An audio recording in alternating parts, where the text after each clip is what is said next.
नमस्कार दोस्तों। जय हनुमान, जय माता लक्ष्मी, हर हर महादेव। दोस्तों, सबसे पहले अपनी पूरी सच्ची श्रद्धा से कमेंट में लिखे जय माता लक्ष्मी।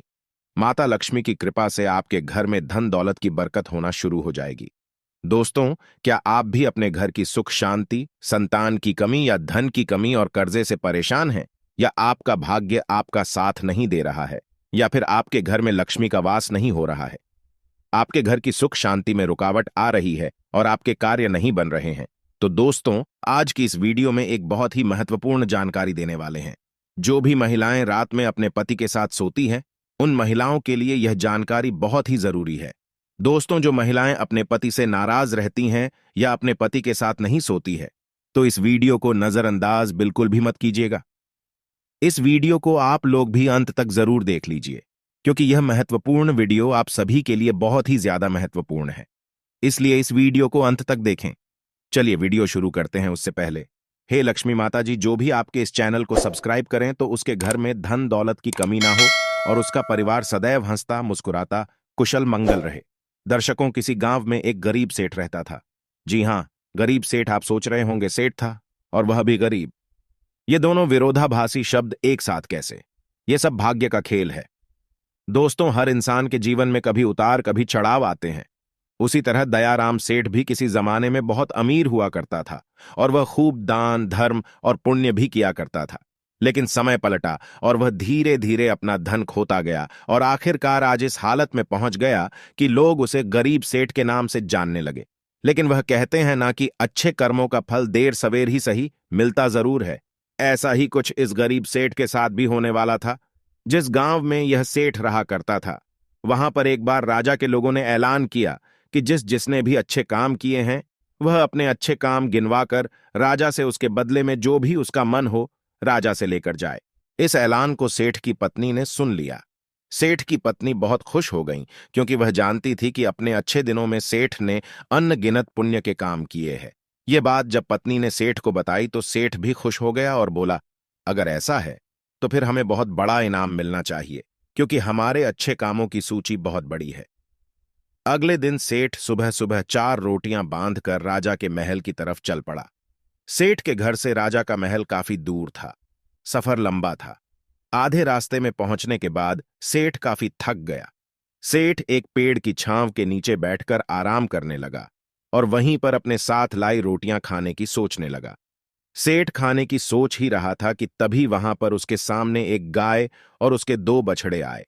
सेठ के हाथों में रोटियां देखकर गाय और उसके बछड़े उसके सामने ही आकर खड़े हो गए और उनके हाव भाव से सेठ ने समझ लिया कि वह भूखी है और सेठ से खाना मांग रही है।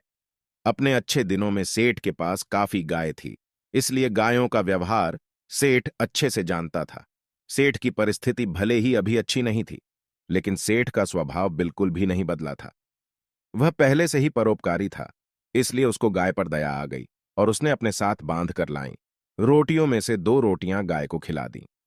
कुछ ही क्षण में 2 रोटियां खाने के बाद गाय फिर से सेठ की तरफ देखने लगी तो सेठ के मन में विचार आया कि यह गाय ज्यादा भूख ही लगती है। बेचारी को 2 बच्चों को दूध भी पिलाना होता है। इन 2 रोटियों से उसका क्या होगा? सेठ ने उसके पास बची बाकी की 2 रोटियां भी गाय को खिला दी। पास वाले तालाब से सिर्फ पानी पीकर सेठ अपने सफर में आगे बढ़ गया। राजा के दरबार में जब सेठ पहुंचा तो राजा ने पूरे दरबार के सामने सेठ से उसका नाम पूछा और अपने अच्छे कर्मों के बारे में बताने के लिए कहा। सेठ ने राजा को प्रणाम किया और अपने कामों के बारे में बताना शुरू किया। सेठ ने कहा, महाराज, मैंने कई भूखों को खाना खिलाया है, कई मंदिरों में दान दिया है, कई निराश्रित लोगों को आश्रय दिया है, कई तीर्थ स्थानों की यात्रा की है, सैकड़ों साधु संतों की सेवा की है। और ऐसे ही दर्जनों काम बताने के बाद सेठ बोला, महाराज, यह है मेरे कई सारे अच्छे कर्मों में से कुछ अच्छे कर्म।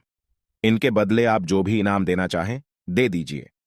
थोड़ी देर सोचने के बाद राजा बोला, अगर तुम्हारे कुछ और अच्छे कर्म है तो वह बताओ, क्योंकि अब तक तुमने जो मुझे बताए हैं उन्हें मैं अच्छे कर्म की श्रेणी में नहीं गिनता।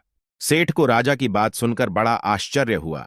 सेठ ने राजा को हाथ जोड़कर कहा, अगर आपको मेरे बताए यह कर्म अच्छे कर्म नहीं लगते या पुण्य कर्म नहीं लगते तो मेरा बाकी के कर्मों का उल्लेख करना फिजूल होगा। आप मुझे इजाजत दीजिए, मैं वापस जाता हूं। सेठ दरबार छोड़कर जाने लगा तब राजा के दरबारियों में से एक ने राजा के पास जाकर कुछ कहा, जिसे सुनने के बाद राजा ने सेठ को वापस दरबार में बुलाया। राजा बोला, तुमने अपने आज किए अच्छे काम के बारे में तो बताया ही नहीं। सेठ बोला, महाराज, आज मैंने कोई अच्छा काम किया ही नहीं, फिर मैं आपको कैसे बताऊं? राजा ने उसी दरबारी को खड़े होकर सारी घटना बताने के लिए कहा जिसने राजा को उसके बारे में बताया था। दरबारी खड़ा हुआ और बोला, महाराज, जैसे कि मैंने आपको बताया, मैं उसी गांव में रहता हूं जहां पर यह सेठ आराम करने बैठा था, और मैंने वहां देखा कि कैसे इन्होंने अपना सारा खाना पास आई गाय को खिला दिया और खुद बिना खाए सिर्फ पानी पीकर भूखे रहे। सेठ को पता चला कि राजा किस बारे में बात कर रहा था, तो सेठ ने राजा से कहा, किसी जानवर को खाना खिलाना कौन सा पुण्य का काम है, और इस बात को तो मैंने कब का भुला दिया था।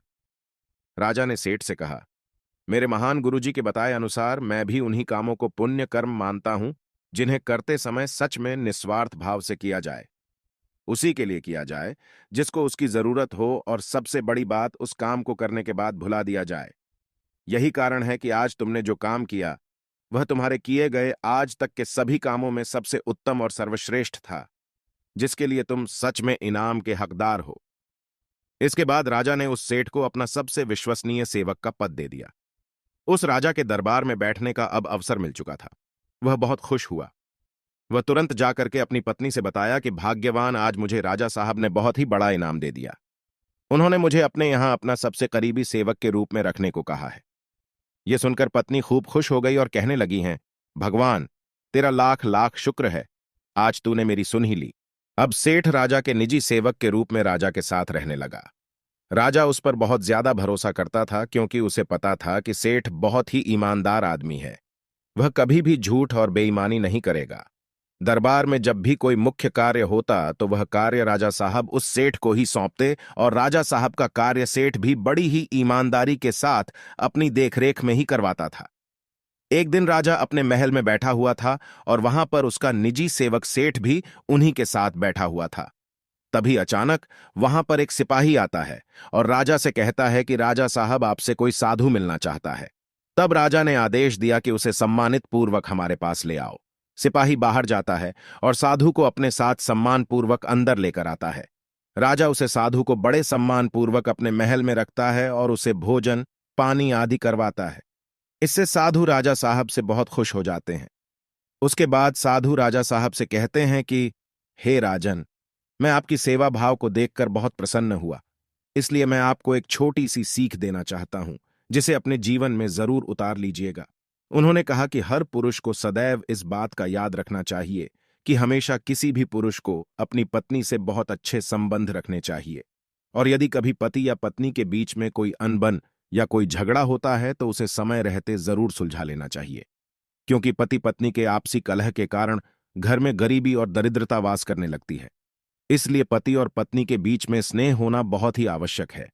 हर पुरुष को यह बात याद रखनी चाहिए कि कभी भी किसी भी पति को अपनी पत्नी से गुस्सा होकर दूर नहीं रहना चाहिए, क्योंकि इस प्रकार पत्नी के हृदय में बहुत बड़ा दुख पहुंचता है, और पत्नी घर की लक्ष्मी मानी जाती है, और यदि लक्ष्मी को ही दुख पहुंचेगा तो घर में धन दौलत की कमी आना शुरू हो जाएगी, घर में गरीबी आने लगेगी। हर पति और पत्नी को सदैव पास रहकर एक साथ ही सोना चाहिए, क्योंकि एक साथ सोने से घर में धन दौलत और बरकत बढ़ती है, क्योंकि इससे माता लक्ष्मी भी प्रसन्न होती है। जब घर की लक्ष्मी प्रसन्न रहेगी तो माता लक्ष्मी जरूर प्रसन्न रहेंगी। इतना कहकर वह साधु राजा के राजमहल से चले जाते हैं।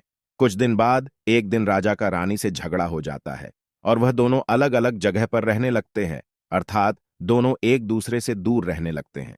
रानी अपने कक्ष में सोती थी, राजा अकेले अपने कक्ष में सोते थे, लेकिन रानी राजा को हर रात देखने के लिए उनके कक्ष में जरूर जाती थीं। उन्हीं के महल में एक बहरूपिया भेष बदलकर सिपाही के रूप में रहता था, जो कि दूसरे दुश्मन राज्य का खुफिया दूत था। जब उसे पता चलता है कि राजा और रानी के बीच इस समय झगड़ा चल रहा है, तो वह इसका फायदा उठाने की कोशिश करता है और राजा को मारकर सारा राज्य हड़पने की कोशिश करता है।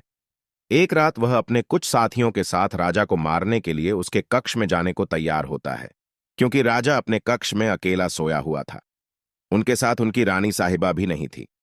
वह खुफिया दुश्मन दूत राजा साहब के कमरे में घुसा, और तभी उधर से रानी राजा को रात में देखने के लिए उनके कमरे की ओर आ रही थी। जैसे ही उन्होंने देखा कि कोई उन्हें मारने के लिए उनके कमरे में जा रहा है, तभी रानी ने पीछे से कुछ सिपाहियों को भेजकर उसे पकड़वा लेती है। सुबह जब राजा को यह सब कारनामा पता चलता है, तब वह रानी का लाख लाख धन्यवाद देता है और उसे उस साधु की बात याद आती है कि उसने कहा था, सदैव पति पत्नी को आपस में मिलजुल कर एक साथ रहना चाहिए, क्योंकि इससे घर में धन दौलत की बरकत होती है और सभी का भाग्य अच्छा बना रहता है। यदि सही वक्त पर रानी उसको अगर ना पकड़ पाती तो शायद मेरा धन दौलत और प्राण सब कुछ दूर हो जाता। सच ही कहा जाता है कि घर की महिला स्वयं लक्ष्मी होती है और लक्ष्मी को हमेशा खुश रखना चाहिए, और यदि कोई पति अपनी पत्नी के साथ सोता है तो पत्नी हमेशा खुश रहती है और घर में सुख शांति धन दौलत की बरकत होने लगती है। दोस्तों, सभी लोग सच्ची श्रद्धा से कमेंट में लिखे जय माता लक्ष्मी। माता लक्ष्मी की कृपा से आप सभी के घर में धन दौलत की कभी कमी ना हो।